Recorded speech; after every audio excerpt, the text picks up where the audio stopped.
Hello दोस्तों, मैं विक्रम आप सभी का स्वागत करता हूं अपने यूट्यूब चैनल एडुकेयर पे। आज हम साइंस में बायोलॉजी पढ़ने वाले हैं और ये टॉपिक्स है मानव नेत्र।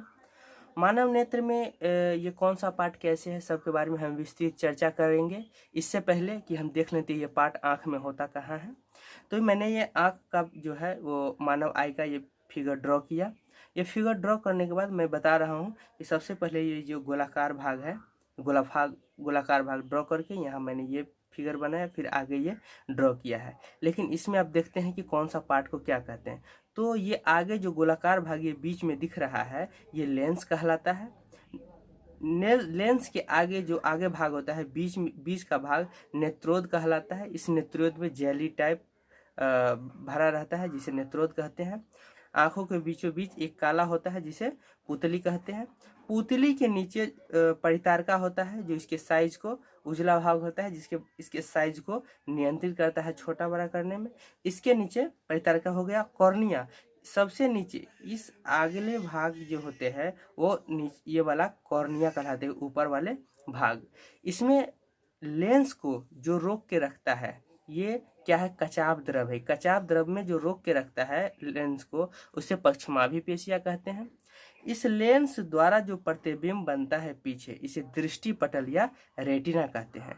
और ये प्रतिबिंब को जो मस्तिष्क तक पहुंचाता है उसे दृक् तंत्रिका कहते हैं। और मस्तिष्क के जिस भाग पे ये सूचना मिलता है कि वह पदार्थ क्या है या कौन है, उसे कारापुरा कहते हैं। तो आइए बारी बारी से इन सब के बारे में हम विस्तृत में जानते हैं। लेंस यह रेटिना पर प्रतिबिंब बनाने का कार्य करता है और यह उत्तल लेंस की भांति कार्य करता है। मानव नेत्र जो है वो उत्तल लेंस की भांति कार्य करता है। उसका लेंस होता है वो रेटिना पर प्रतिबिंब बनाने के लिए होता है। नेत्रोद है, यह लेंस के अग्रभाग में जो भरा होता है, जेली टाइप होता है। यह रक्त तंतु के माध्यम से आंखों में घूमता है और यह रक्त तंतु के माध्यम से जो चारों साइड होता है उस माध्यम से आंखों में घूमता रहता है। इसे इंग्लिश में एक्वस ह्यूमरस बोलते हैं। पुतली क्या है? पुतली नेत्र में प्रवेश करने वाली प्रकाश को नियंत्रित करता है। आंखों के बीचों बीच में एक छोटा सा इस टाइप का जो काला दिखता है वो पुतली कहलाता है और यह आंख में प्रवेश करने वाली प्रकाश की मात्रा को नियंत्रित करता है। परितारिका, इसे इंग्लिश में आइरिस बोलते हैं। यह कॉर्निया के पीछे की संरचना होती है। जो नीचे जो दिखाई देता है ऊपर वाला भाग सही से, वो कॉर्निया होती है जो मानव नेत्रदान में दिया जाता है। और इसके जो पीछे वाली एक भाग होती है, ये पुतली को साइज को नियंत्रित करने के लिए जो होता है, इसे ही क्या बोलते हैं? परितारिका, या इंग्लिश में बोले तो आइरिस बोलते हैं। यह पुतली के आकार को, साइज को नियंत्रित करता है। ठीक है, तो हम अब पक्षमाभी पेशिया की बात करते हैं। पक्षमाभी पेशिया, जिसे इंग्लिश में सिलियरी मसल्स बोलते हैं, यह नेत्र लेंस को समंजित करने में मदद करती है, जिससे दूर और नज़दीक की वस्तु आसानी से दिखाई पड़ती है। समंजित करने का मतलब है कि छोटा बड़ा और छोटा करने में, जैसे यहाँ छोटा हो गया यहाँ बड़ा हो गया, इस टाइप से समंजित करने में क्या करता है? सहायता करता है। पीछे जो पक्षमाभी पेशिया होती है, इसके पीछे लगा हुआ ये दोनों छोटा बड़ा, इसे छोटा, जैसे कि इसका आकार ये छोटा होगा और ये लेंस जब पतला होगा तो ये वस्तु, दूर की वस्तु देखने में सहायता होगी। जब यह फैलेगा और इसका आकार जब बड़ा होगा, इसका आकार जो कर्व होगा इसका वो बड़ा होगा, तो फिर ये नज़दीक की वस्तु देखने में सहायता करेगा। अब नीचे की बात करते हैं कि उस सबसे ऊपर वाली भाग जो होती है उसे स्वच्छमंडल या कॉर्निया बोलते हैं।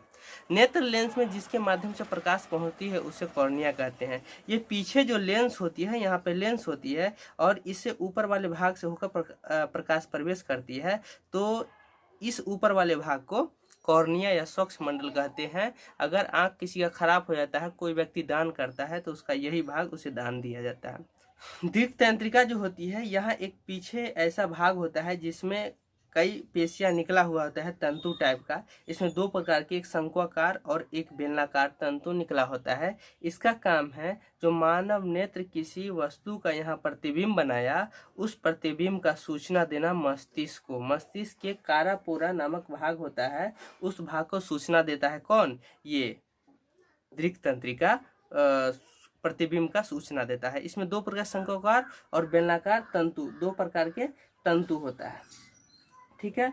वो क्या करता है, शंक्वाकार जो होता है, शंक्वाकार तंतु यह रंगों का आभास कराता है। क्या करता है, रंगों का आभास करवाता है, ठीक है। और बेलनाकार जो तंतु है वो प्रकाश का आभास करवाता है, अंधेरा है या प्रकाश है, कम प्रकाश है या ज़्यादा प्रकाश है। तो इसमें दो प्रकार के, दोनों मिलाकर ये प्रतिबिंब की सूचना मस्तिष्क को देता है।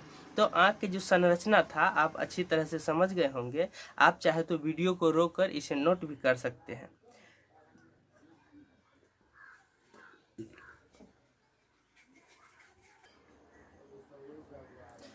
आइए तो हम समंजन क्षमता की बात करते हैं कि समंजन क्षमता क्या होती है। जैसा कि आपने देखा था कि ये लेंस था, लेंस के ऊपर परितारका था और ऊपर से गया था क्या, कॉर्निया गया था, ठीक है। और यहाँ एक भाग आपने देखा था, यहाँ क्या था, तो पक्षमाभि पेशिया था, ठीक है। यहाँ क्या था, पक्षमाभि पेशिया था। तो पक्षमाभि पेशिया क्या करता है, ये लेंस जो होता है एक लेंस तो होता है लेकिन ये अपने साइज में परिवर्तित कर सकता है, मोटा पतला हो सकता है। ये जो पक्षमाभि पेशिया है, अगर ये दोनों ओर से इसको थोड़ा सा दबाएं, ये दोनों ओर से थोड़ा सा दबे तो ये पतला हो जाएगा, आकार लंबा हो जाएगा। अगर ये थोड़ा शिथिल पड़ जाए, ये ऐसे है तो ये पतला करके रखेगा, ठीक है, इसमें ऐसे पतला रहेगा। लेकिन यही अगर थोड़ा शिथिल पड़ जाए, इतना भी नहीं, अगर इतना शिथिल पड़ जाए तो ये थोड़ा सा मोटा हो सकता है, ठीक है, थोड़ा मोटा हो सकता है। तो इस प्रकार जब यह पतला हो जाएगा तो लेंस की आकार बढ़ जाएगी, ठीक है। और पतला हो जाएगा, आकार बढ़ जाएगी, तो इसका क्या होगा, जब आकार बढ़ेगी, आकार बढ़ने का मतलब है कि जो कर्व जो है ये थोड़ा कम हो जाएगा। ये ज़्यादा रहेगा तो थोड़ा सा कम हो जाएगा, ये ज़्यादा है और ये थोड़ा सा कम होगा। इस टाइप के पतला होने पे इस टाइप का हो जाएगा, इस टाइप का होगा। इससे इसका फोकस दूरी बढ़ जाएगा, और फोकस दूरी बढ़ जाएगा तो दूरी की वस्तु को देख सकेंगे आँख द्वारा। यही जब पतला है तब, यही जब मोटा हो जाएगा, इस टाइप का हो जाएगा, इस टाइप का हो जाएगा, तो क्या होगा, ये मोटा हो जाएगा, कर्व ज़्यादा हो जाएगा, तो फोकस दूरी इसकी अपेक्षा कम हो जाएगा, घट जाएगा। और यह इससे हम न्यूनतम दूरी देख सकते हैं, सबसे न्यूनतम तक की दूरी देख सकते हैं। और जब ये पतला हो जाएगा, जितना होता जाएगा, इसका मतलब ये नहीं साफ पतला हो जाएगा, एक लिमिट तक होगा जिससे हम अनंत तक की वस्तु देख सकते हैं।